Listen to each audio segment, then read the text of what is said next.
Look, Lorax, I said, there's no cause for alarm. I chopped just one tree. I am doing no harm. I am being quite useful. This thing is a thneed. A thneed's a fine something that all people need. It's a shirt, it's a sock, it's a glove, it's a hat, but it has other uses. Yes, far beyond that. You can use it for carpets, for pillows, for sheets, or curtains, or covers for bicycle seats. The Lorax said, Sir, you are crazy with greed. There is no one on earth who would buy that fool thneed. But the very next minute, I proved he was wrong. For just at that minute a chap came along, and he thought that the thneed I had knitted was great. He happily bought it for $3.98. I laughed at the Lorax. Ha! You poor, stupid guy. You never can tell what some people will buy. I repeat, cried the Lorax, I speak for the trees. I'm busy, I told him. Shut up, if you please. I rushed across the room and in no time at all built a radio phone. I put in a quick call. I called all of my brothers and uncles and aunts, and I said, Listen here, here's a wonderful chance for the whole Onceler family to get mighty rich. Get over here fast, take the road to North Nitch. Turn left at Weehawken, sharp right at South Stitch. I shouted desperately, overturning a fruit stand in the path of the crowd. Now that it seemed my fellow humans were safe from Aos, my concern returned to making sure he was safe from them. I don't believe it, Aos shouted as he darted past. What? I called, sprinting after him. In one day, I believed both a devil and an imp. Tell you what, kid, if we get out of this, I give you my permission to kick me hard. Right in the rump. Twice. It's a deal, I panted. This running was starting to tax my stamina. Unfortunately, the crowd didn't seem tired at all. That was enough to keep me running. Look, kid, Aos was pointing excitedly. We're saved. I followed his finger. A uniformed patrol was marching, sauntering down the street ahead of us. It's about time, I grumbled, but I was relieved nonetheless. The crowd saw the soldiers too. Their cries increased in volume as they redoubled their efforts to reach us. Come on, kid, step on it, Aos called. We're not safe yet. Step on what? I asked, passing him. That was my father reading. He has a way of making the characters dance off the pages. When I was little, I didn't believe a book was full of words. I still don't. Because when he opened a book to read to me, he wasn't reading words. He was commanding the characters to move and perform. I was taken away to completely different universes where dragons and magic were alive. I drew a sword and fought off armies. I was with the characters, a member of their ragtag group. I write because of him, because I can't make characters dance off pages with my voice, so I hope I can when I write them. He gave me a love for language and words, creativity and the impossible, because maybe I can't read the stories right, but I hope I write them right. To feel, to breathe, to remind myself that I am human, that is why I write. I write because when I had to limp through my front door and question why I was a gymnast, when I had to drag every textbook from my locker home to study and wondered why I decided to take these classes and why couldn't I understand any of it, when home was cold because I couldn't remember the way to the warmth of my family, writing was there. Because I know what it's like when your hands are shaky, when your heart is in your throat, when you feel like you're barely breathing. Because I know what it's like when a voice needs to be heard but yours is too quiet to make any real noise, when someone needs to take a stand, but your legs are weak and wobbly. Because I know what the dark looks like in the sunlight, when your thoughts are everywhere but your head, when words become knives, when people become monsters, when your heart breaks.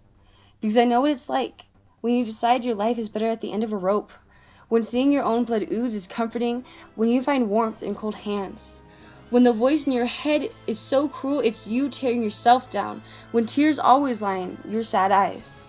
And because I know all this, I know this too. When my hands are shaky, I am my steadiest. My voice may not be loud, but if I can leave goosebumps on your skin, I am louder than lions. You have to keep your eyes towards the east to see the sun kill the night, and life is more than a means to an end. And it was in the sunlight I learned to just swallow my heart, to stand when I'm weak and wobbly, to hold on to my thoughts because they are mine to control, and I should bleed black and blue onto paper in the bold colors of a thick Sharpie instead of a razor, and that so many people are already monsters I shouldn't fear their true faces. And I learned that the cold is cold, and when my heart breaks I should just pick up the pieces. And that I control the voice in my head, so I might as well help me. And I learned that sometimes falling apart is the best way to heal. There's no fear in these words, not a single moment of hesitation or contemplation or reconsideration. And that is why I bleed ink. February 9th, 2015. I cried. I was in so much pain. I could barely get in bed. I rolled into my bed and laid on my side. I was uncomfortable. Tears streaming down my cheeks, I contemplated for 10 minutes whether or not I should roll over and be comfortable. When I rolled over, I screamed and tried to curl myself into a ball and dig my nails into the sheets. It hurt too much. The next morning, I could barely get up. I couldn't even put my socks and shoes on by myself. February 10th, I went to the doctor who, by chance, decided to take an x-ray. I doubt it, he said. It's probably just a really bad muscle sprain, nothing to really worry about, but just in case. That afternoon, my father picked me up from school. Hey, so if you had the option to go out to eat anywhere, where would it be? He asked me. I immediately went into panic mode. What's wrong? What's wrong with my back? I was in hysterics. It's fractured, baby, he told me.